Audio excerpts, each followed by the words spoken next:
Maayong adlaw, araw ng linggo, panibagong araw at panibagong ganap din mga mare. Maaga nga kaming umalis sa bahay mga mare kasi nga magsisimba kami doon sa Santo Niño Church sa Cebu City. Kahit medyo malapit ang bahay namin sa simbahan dito sa amin mga mare, ay mas pinili muna namin ngayon na doon muna kami magsisimba doon sa Santo Niño Church. Dahil nga minsanan lang kaming lumuluwas doon sa Cebu City mga mare, at lalo na ngayon na palapit na talaga ang pagbubukas ng klase, kaya siguro matatagalan bago ako makakapagsimba doon sa Santo Niño. At para isahan na rin ang lakad namin mga mare, dahil alam nyo naman ang mahal ng gasolina ngayon, kaya magsisimba muna kami tapos ipapasyal namin ang mga anak namin. At nung natapos na kaming nagsimba mga mare, ay agad na naman kaming pumunta doon sa SM mga mare, dahil nga napangakuan namin na ang dalawa naming anak mga mare na kapag makakapunta kami dito sa Cebu City ay ipapasyal namin sila. Kasi nga minsanan lang talaga kaming pumupunta sa mga panahon ngayon dito sa syudad mga mare. Dahil nga araw ng linggo mga mare, ibig sabihin nun walang masyadong sasakyan sa kalsada, walang traffic. Hindi nga kami na traffic mga mare, pero hindi naman kami nakahanap ng parking space mga mare. Kaya hayun, kailangan naming maghintay ng mga 10 minutes bago talaga kami nakakuha ng parking space mga mare. At dahil nga mag-aalas 11 na mga mare, ay nag-request si Amber na kakain muna kami bago kami gagala mga mare. Dahil nga maaga kaming umalis sa bahay at konti lang din ang kinain nila mga mare. Sa totoo lang mga mare, nakokonsensya nga ako kapag ganito ang sitwasyon namin.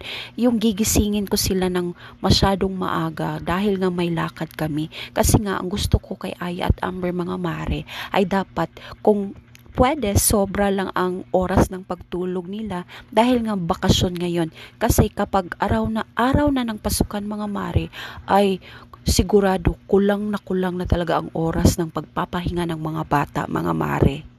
Huwag nyo na pong pansinin mga mare kung bakit nauna pa yung pangmeryenda or yung panghimagas kesa sa kanin mga mare.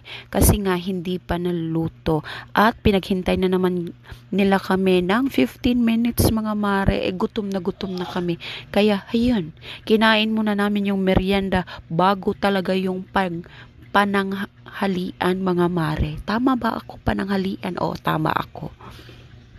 At pagkatapos naming kumain mga mare, ay may pinuntahan lang kami saglit dito sa isa sa tindahan dito dahil may importante kaming bagay na binili. Pagkatapos ay alam nyo na ang kasunod, laban para sa mga anak mga mare.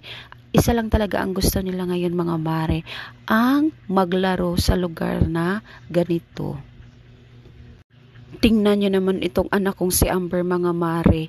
Naglalaro pero nanggigigil kasi nga hindi niya makuha yung mga laruan kahit palapit na yung pag-ubos ng coins niya. Habang itong Ate Aya naman namin mga mare ay swerte dahil nanalo ng 300 tickets sa larong ito mga mare. Kaya hayun, parang si Amber nag-aatubli kasi nga gusto niya din makakuha ng maraming ticket kagaya nung sa ate niya mga mare.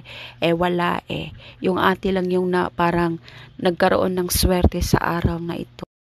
Masaya ako mga mare na masaya ang pamilya ko. Lalo pat mas masaya ako kapag mas masaya ang mga anak ko. Hindi naman kasi namin sinasanay ang mga anak namin, mga mare, sa mga material na bagay o mga luho. Kung ano lang ang kayang ibigay namin sa kanila, tinatanggap lang naman din nila ito na walang reklamo. Paano? Hanggang dito na lang muna. Salamat sa panonood at paalam!